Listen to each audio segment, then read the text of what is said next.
Here's spreading the news behind the legend of the blues. Playing music that fills your soul. The heartbeat that never grows old. Sound heard around the world. We're taking care of business. Taking care. Taking care of business. Taking care. Taking care of business.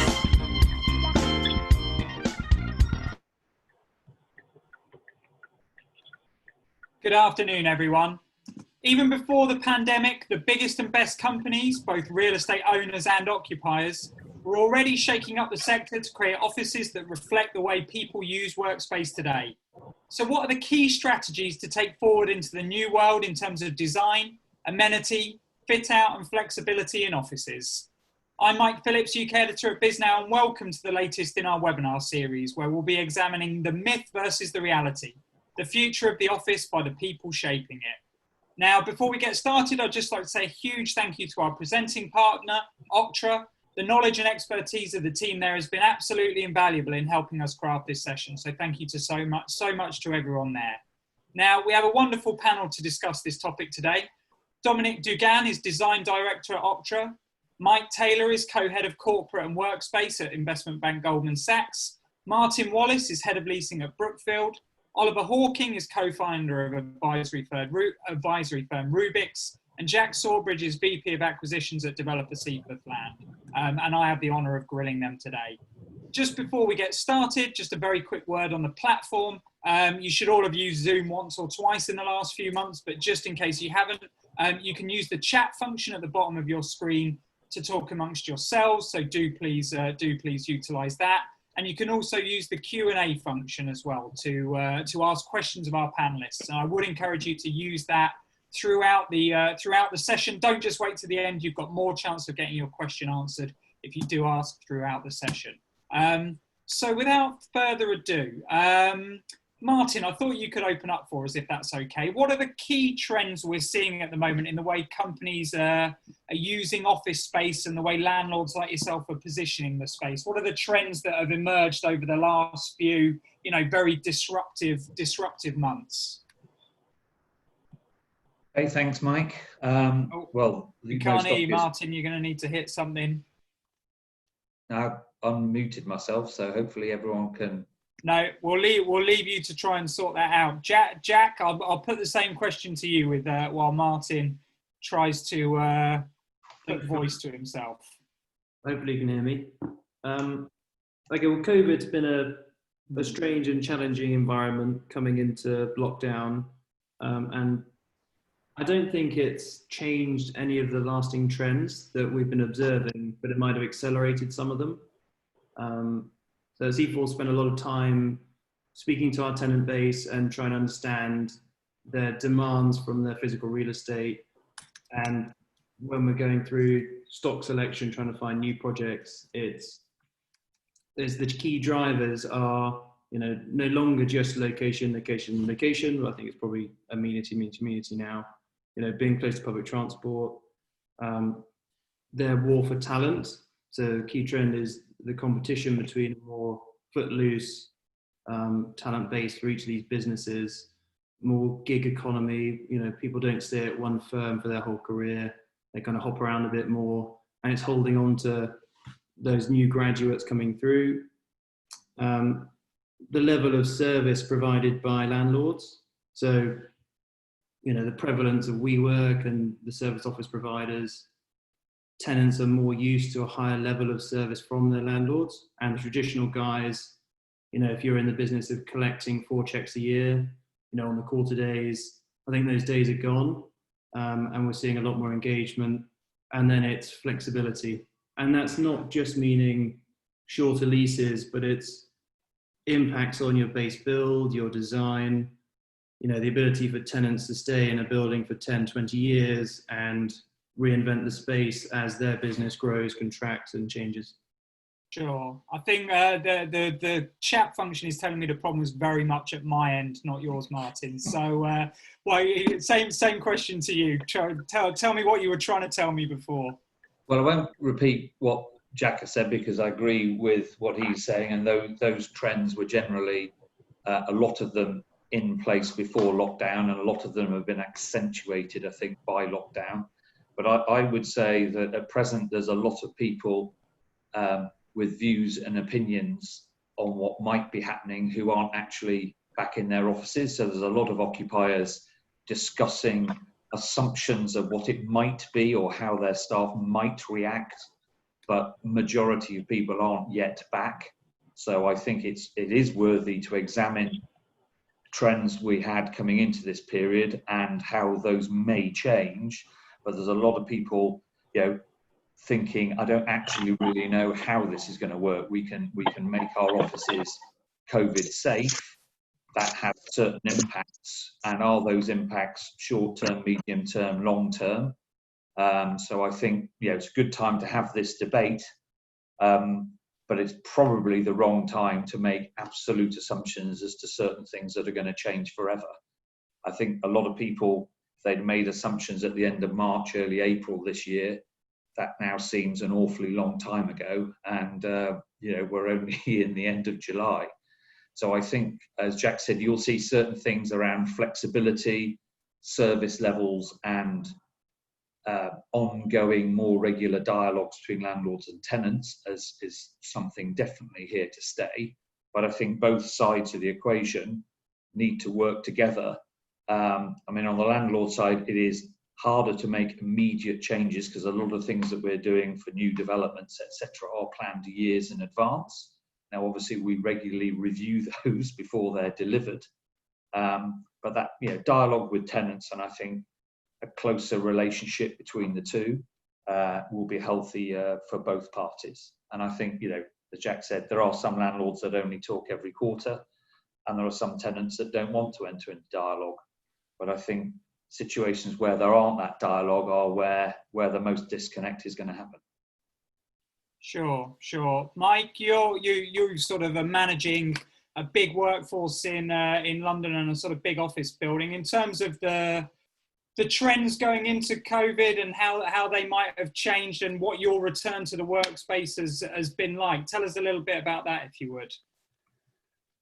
Yeah, I'd say, look, we've learned a lot more coming back into the office than we knew going out of the office. And I think the tenets that, we've adopted, really are around government, advisory, community, safety, and frankly, the safety of our people. And so we've been able to put in place, we like to think kind of the gold standard in terms of ensuring that people, as they come into the office, they feel safe. So we're quite unique. We've had over, 11, probably about 100 to 200 people in the office throughout this whole crisis. And we're now back to about 1,000 people. And, we're seeing the tenants being exactly the same, the driver being that social interaction, the connectivity and networking across all of our groups. And frankly, the energy, the passion you get from being in the office together, those kind of impromptu discussions that cross-pollinate, it's really difficult to do remotely. So as a firm, we're very much of a view that, we're putting the safety of our people first, but we see an overriding driver for the, actually having people come back to the office, but importantly, without giving away the freedom, if you like, of the flexibility that people are enjoying right now. And I think it's two different things.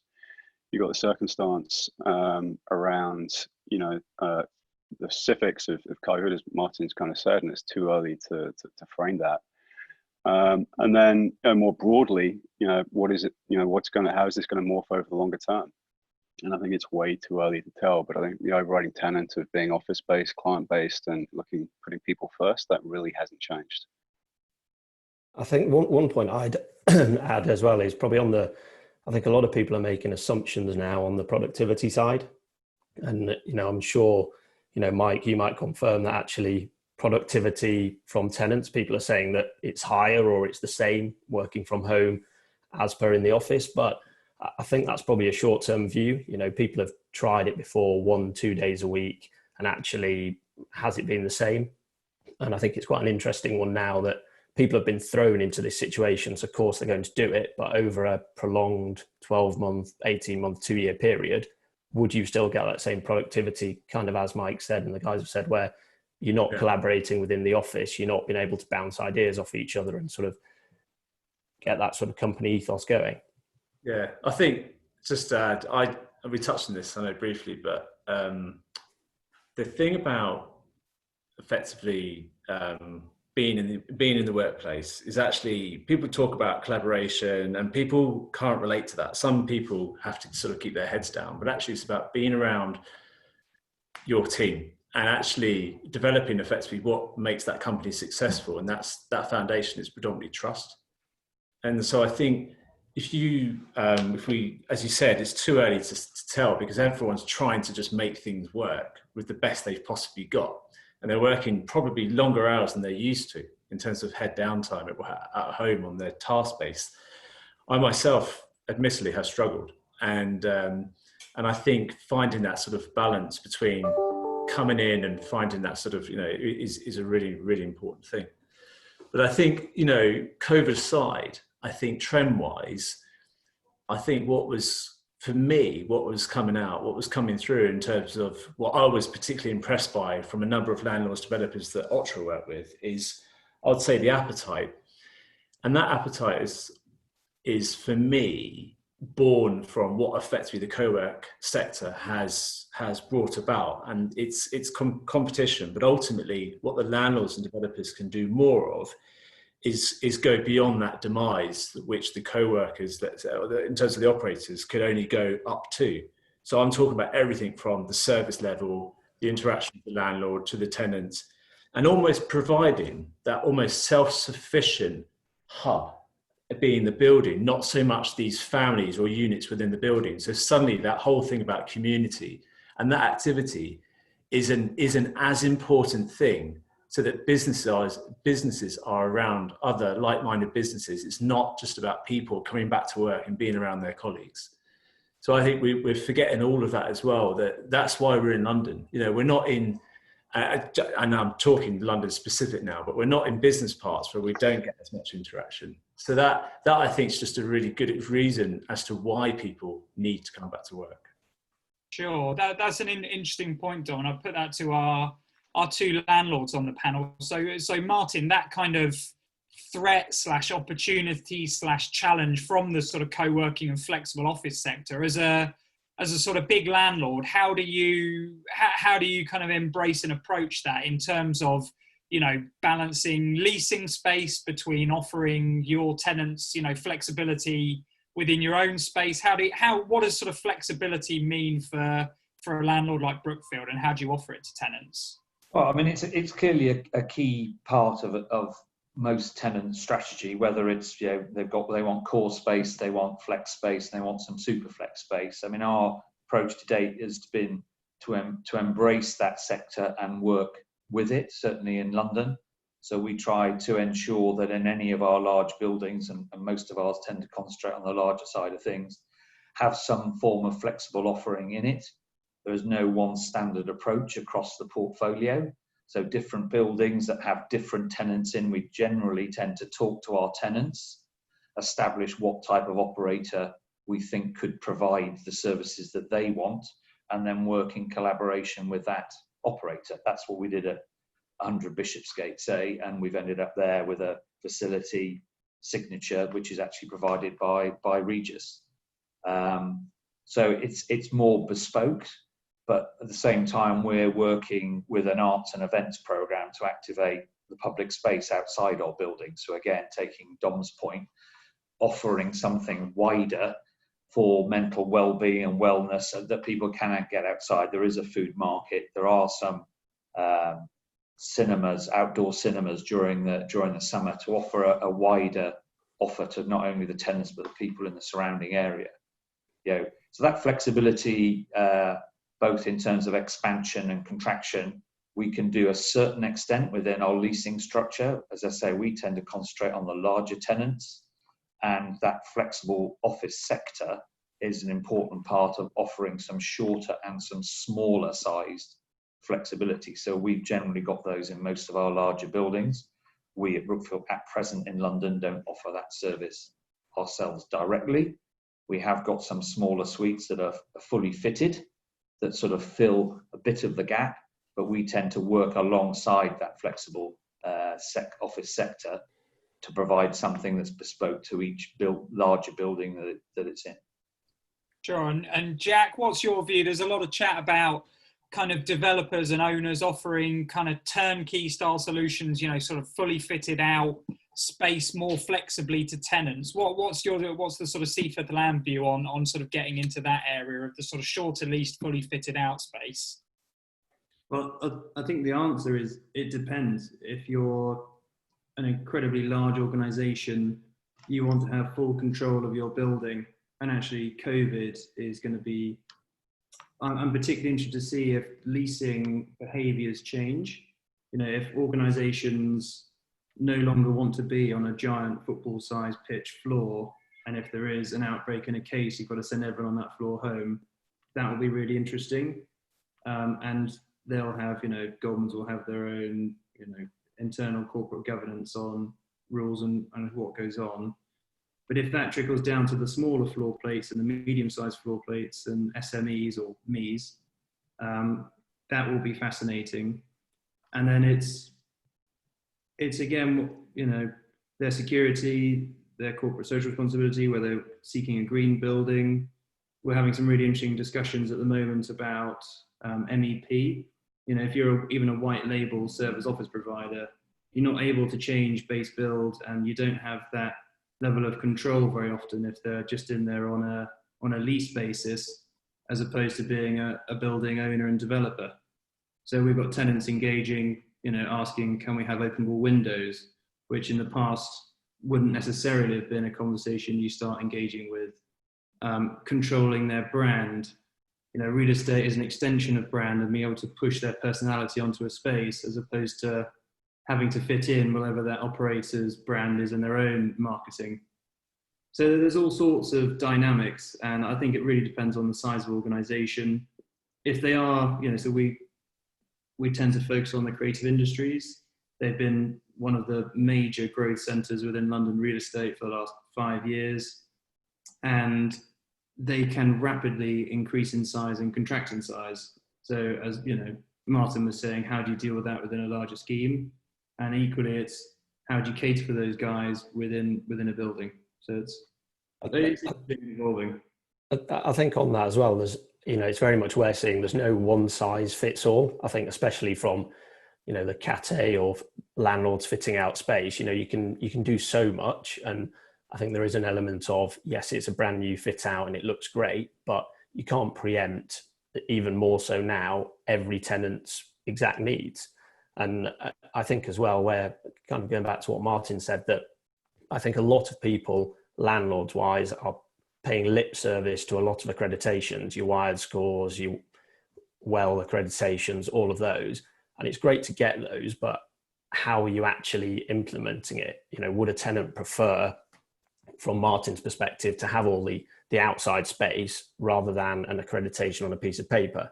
I think the same on, you know, say a Wired score. It's Wired score platinum, but has the landlord actually pulled fibre into the building?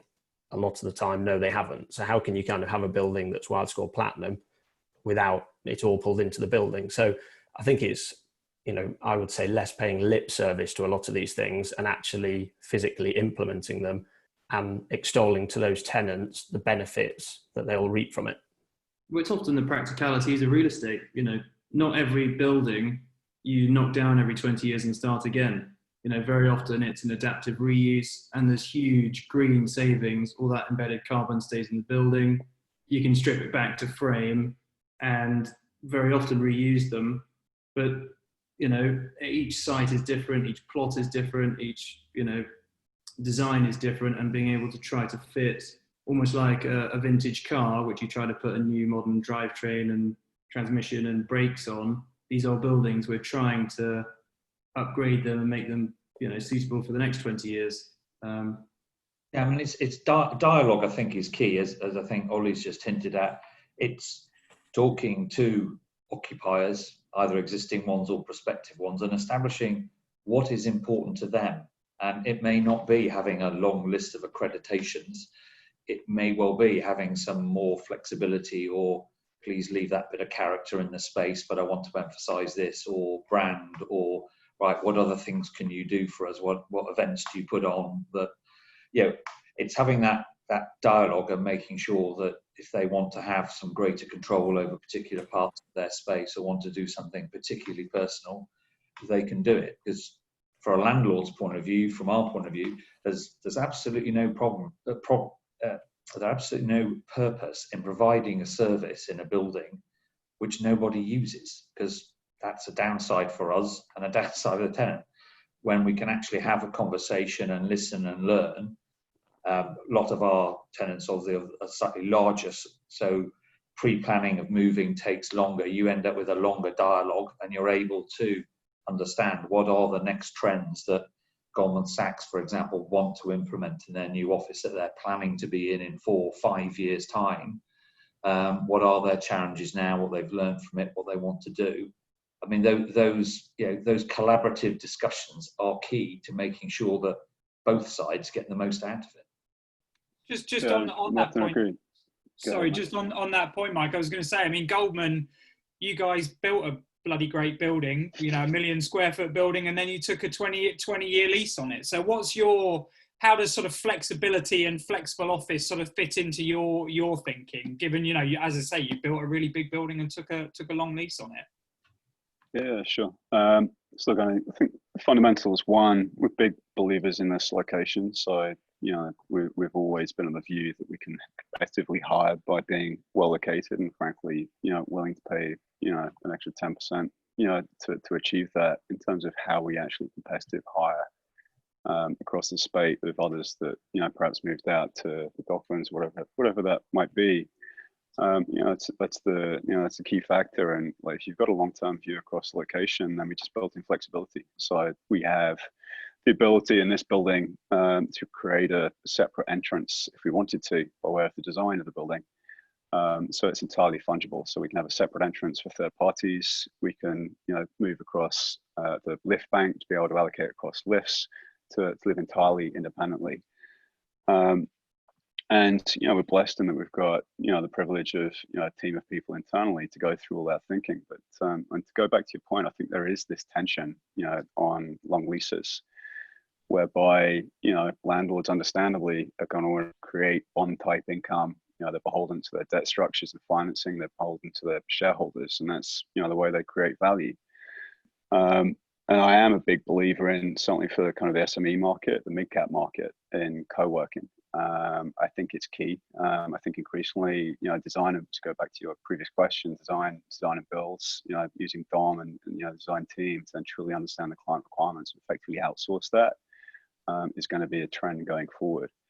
And I think, and folks can correct me on this call, but you know, the enterprise group within WeWork, they have one of their best months in June in Europe, you know, on record. And I think there's going to be a, you know, continued momentum in that regard. You know, for us as a corporate, and the guys have talked to it, you know, we will continue to have, you know, a hub and spoke model. But I think increasingly over time, you know, we want to ensure that people we don't lose what's good that's come out of these past period of months. And, you know, I think flexibility in terms of working from home, leveraging, you know, pools of talent that you can otherwise explore that you wouldn't be able to harvest, you know, in the middle of the city. Is going to be important. And again, I think that also plays to, you know, a model whereby you've got, you know, core long-term asset close to your clients, where you can competitively hire, coach, develop that talent base. But I think again, you will see a dispersion over time, you know, across many corporates as a talent play as much as anything, as well as then, you know, hiring over, you know, that talent play and levels of attrition. To drive the business model, and I think, you know, that you know, increasingly will be for those groups that perhaps are not primary client facing, for which, you know, there are many functions internally within many of the finance sector, but across all sectors for which that applies. Sure. And what have been the pros and cons, just to pick up on that before we go on to you know, how people are using the internal space. What have been the pros and cons of managing a dispersed workforce, you know, for a company like Goldman over the last few months, and how do you think you'll sort of manage that in future? Yes, we were fortunate. We made a huge investment in cloud technology. We had 98% of our population, working remotely. And that served us well. But equally, we were learning lessons. As I was trying to join this webinar, I was struggling with the firewall to actually even join. So I was about to join by phone. But we have a partnership with Zoom globally. We're going to roll that out on our desktop, in the coming weeks.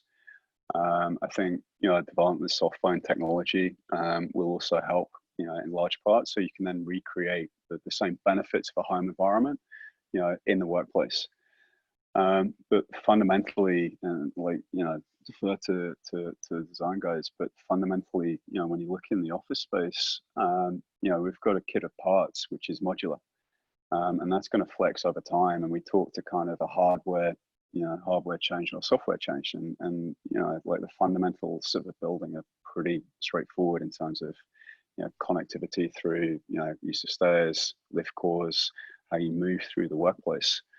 And then, the floor to ceiling heights and natural light, and beyond that, our kit of parts is entirely modular. So we have about 20% of our space is given over to collaboration. For us to tweak and amend that, to learn the lessons over the past period of months is not expensive. And in fact, there's broadly price equivalence between, the cost of the desk setup to the collaboration spaces that we have.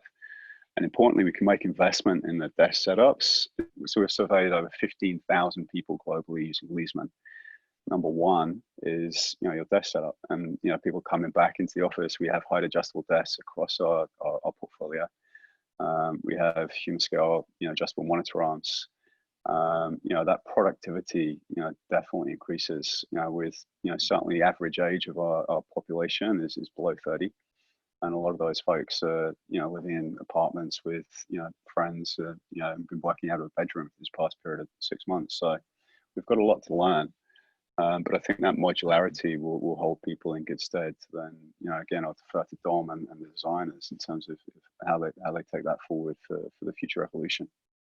Sure. I was just going to say the key thing that Mike's highlighted there to me from a landlord's perspective is the base building has got to be good enough and well enough designed and future-proofed enough that it allows an occupier to regularly reshuffle their deck. I think, Mike, you coined the phrase before, you don't change your phone every time you need a new app. You get a new app or an updated version, and the phone or the office has got to be good enough to take whatever that latest trend is. And if you've got the right volume, the right size cores, lifts, good natural light, then over the longer term, as Jack mentioned earlier, you don't need to knock that thing down.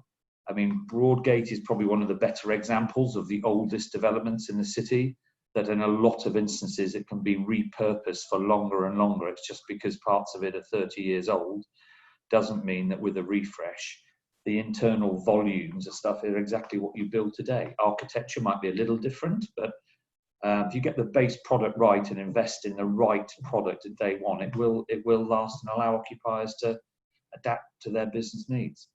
Sure. Dom, from the design side, we've talked a lot about flexibility in terms of where companies locate and how they lease. What about sort of flexibility? And you mentioned it earlier, sort of collaboration within an office space. What are the sort of key elements that are going on inside space that can kind of improve that collaboration and productivity? And how do you see that changing in the coming months and years? So, COVID aside, I think that, as I said earlier, it's about the appetite from the landlord. Jack's point was about almost recognizing the context, and that is how large or how small are these plates, what's their suitability for the types of businesses they are, and then doing the right thing with the building. So I'm almost saying, obviously it's a tailored approach depending on what part of town you're in and what size the floor plates are, etc.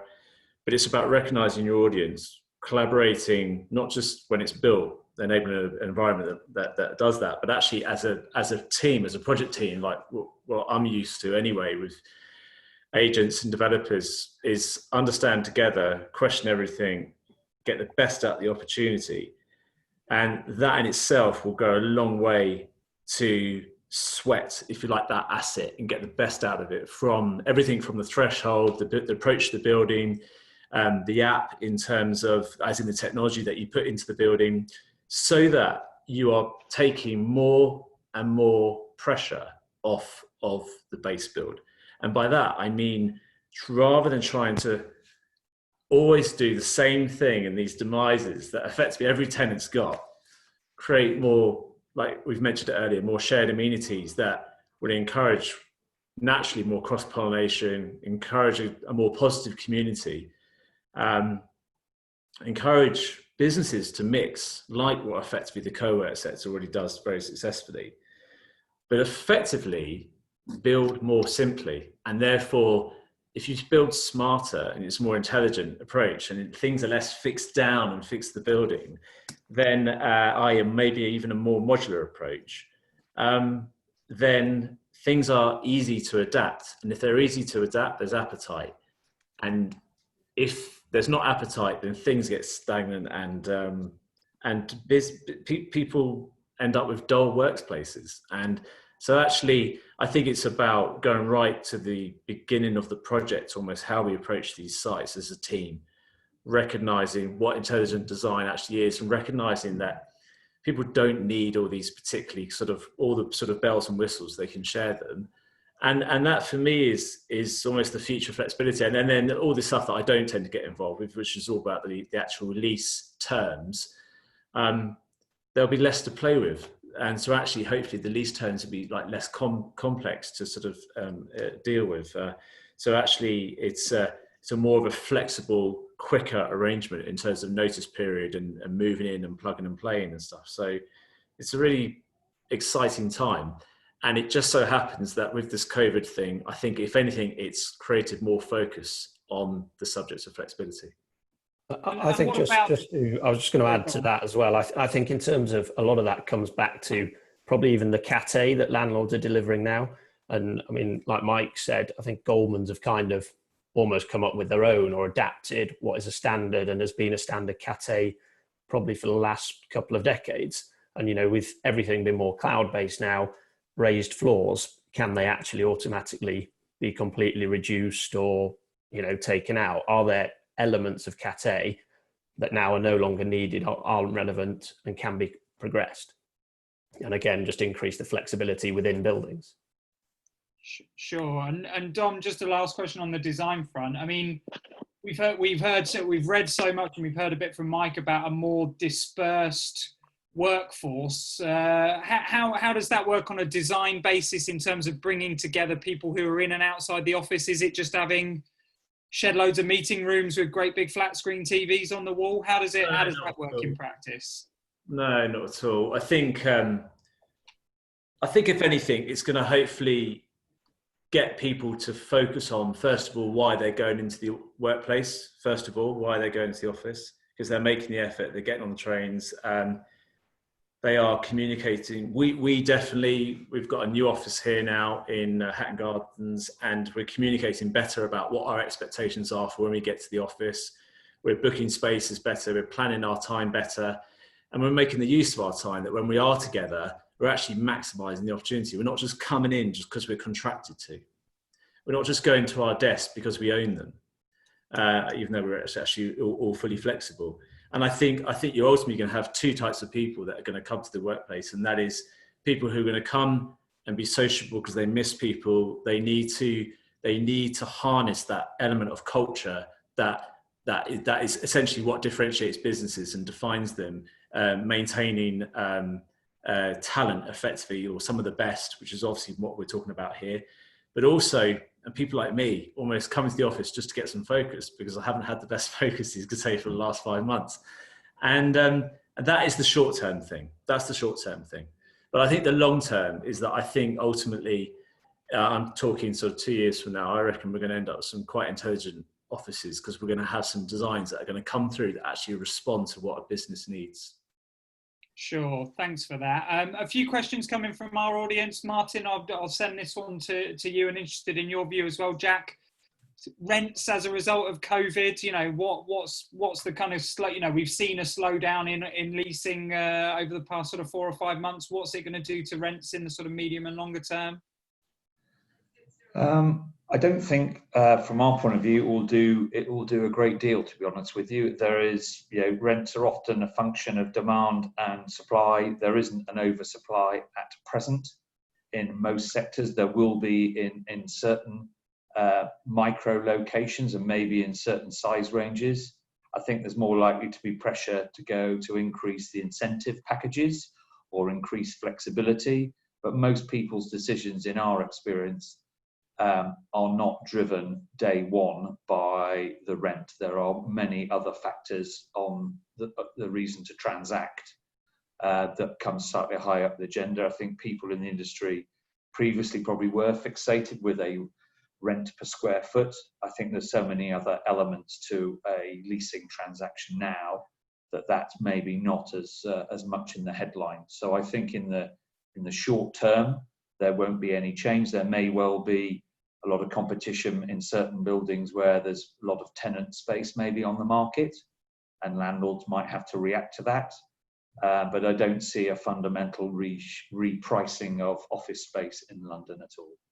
Sure, No, thanks for that. I agree. And office space is not ubiquitous. You know, you've got grey space or tenant release space, which is secondhand and a bit tired. And all of these guys who, you know, and lots of them, as Don was saying, will have really enjoyed being at home. You know, some will have hated it, but some will have liked that experience of being in a comfortable environment and making their own lunch, and they'll have found the technologies worked well. And actually, if they're going to come into a workspace and get on public transport, perceived or otherwise, and take on that risk and burden, they want it to be a cosmetically nice, you know, a welcoming environment. I think grade A rents and really, you know, premier buildings will experience more attention from the tenant base who are, you know, leaving an old building, and you know, we'll probably see a two-tier market. So again, you know, as Martin touched on, it depends if it's a really big floor plate or a small floor plate, and it's due to demand dynamics. I think as well, it's down, a lot of that is down to the landlords. If the landlords get the buildings right, I think a lot of this future proofing and other credentials that tenants are now drilling more down into, they will be willing to pay for it. And I think, as Jack said, whether that could end up creating a two-tier market, but I think in terms of the top space, you know, tenants surely will be willing to pay to be in, I suppose, a safer or a better environment for productivity for their staff. One of the audience members has said your landlords say you would say that, but they didn't have the guts to put their name on that comment. So that sort of slightly takes the edge off it. Well, the only other comment I would add, Mag, just briefly, is that, you know, I think, and Ollie's touched on it there, proper, well-advised tenants will pay for the right space. If they want enhanced flexibility or enhanced services, then the difference now, I think, and promoted by the approach to the flexible offices, has been that they will pay that premium for flexibility, which is why there's more flexible space on offer in London. In previous cycles, they wanted the flexibility but not been willing to pay the premium. So I think that's why the market is a little bit more balanced in that sense across London at present. I think it's as well, it goes back to what we've kind of said all along, that educating, I think, throughout, and, you know, I'm not saying I think the SMEs, it's not the same as Mike Taylor said, Goldman's have a big force in-house that can do all of this for them. You know, the SMEs don't necessarily have that in terms of understanding certain elements, technology well of a building. So if there's a bigger education and I suppose a bigger dialogue between landlords and tenants to really emphasize the benefits of a lot of this stuff, again, surely tenants will be willing to pay for that over just a more basic option. Just paraphrasing a question that's coming from Robert Scull, I'll ask this of you, Mike. There's been obviously a huge amount of chat about density in offices and the fact that offices were becoming more, you know, the trends seem inexorable towards sort of more density over the past few years. By law, we obviously need to de-densify at the moment, but do you think that's a a trend that will stick, and that kind of trend towards a greater, more dense occupation of offices will reverse in the medium to longer term? I know it's very hard to predict. Yeah, I think when you look at density design, it's primarily driven by, in the first instance, personal space around the desk, and so we have 1.5 meter desks, which is ubiquitous across all of our groups, whether you're an investment banker or whether you're an engineer in technology. And I think where we have looked to pay a premium, if you like, is around the amenity spaces. As much as where they're placed on the floor, is the configuration of that space.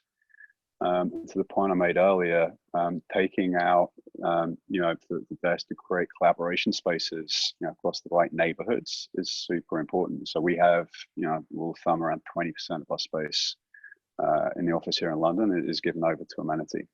And I think what we look to address is actually understanding the business requirements, because everyone's different. When you look across fixed income and equities, the way those guys work, they want that proximity, they want that density, because they have deal teams, trading teams that need to be together. That said, investment research, is much more akin to having quieter space. So I think, the one thing for me, and Mike kind of asked it, but it's kind of linked, is understanding the business profiles is key to this, because there is no, in my opinion, rule set for one size fits all. Quite the opposite. And it goes back to that modularity, but all of this is based upon understanding, your own internal stakeholders through Leesman or through smart data sets. I find it ironic that you go online, and retailing, they can preempt what you're asking for before you even asking for it. Same for Spotify music streaming. And I think there's a ways to go within the real estate industry to get smart, both in terms of understanding behaviors across the workplace to get to the right levels of density. And also then, mapping that through to the evolution of design. I think we've got a long way to go in that space. But I don't think there is any more this drive to just, squeeze everyone in, quite the opposite. I think there's a recognition of needing to give different spaces with different profiles. And if you get that right, then people can be productive. And it's all about that drive to productivity, which in itself is very difficult to measure. But the data and analytics across all of this, we're big believers to truly understand how it is we can respond to get the right configuration and mix for all our groups. But and short answer is we've got about 20% of our space across dedicated to amenity space. Sure. Ollie, a question from Chris Robinson here. Is there any sort of scope? We've heard so much about sort of turnover leases and more partnership-based models between landlords and tenants in the retail sector. What are the possibilities for that in the office sector, do you think? I guess one example would be sort of management agreements between flex operators and landlords. Do you see more of those kind of agreements rather than the traditional lease?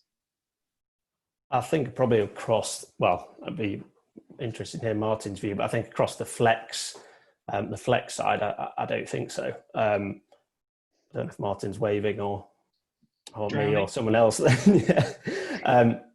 But I don't think it will. And I think landlords actually, as much as we're kind of saying there may be a shift to flex, and then I suppose is there potential upside for the landlord, but then, would there be times when it shifts the other way?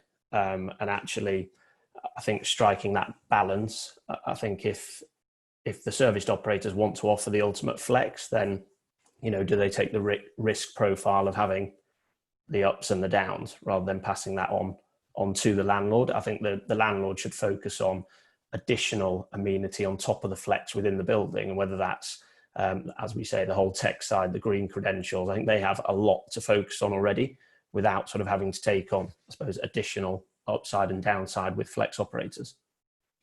Sure. We've got a couple more questions, but unfortunately we're coming to the end of our time on the stage today. So apologies for any questions we couldn't get to. Thank you so much to everyone for sending those through. Thank you so much to our panel. That was absolutely fantastic discussion that covered all elements of, what is a very nuanced and sort of balanced issue, and you know, I think we've learned a lot about some of the solutions people are going to be putting in place. But you know, more than anything, that this is going to be a period of incredible change where we're going to see a lot of experimentation and iteration, and people sort of working out how to go in real time. But as Dom says, there's going to be some really interesting solutions coming through over the next couple of years. Thank you so much to our audience for joining us.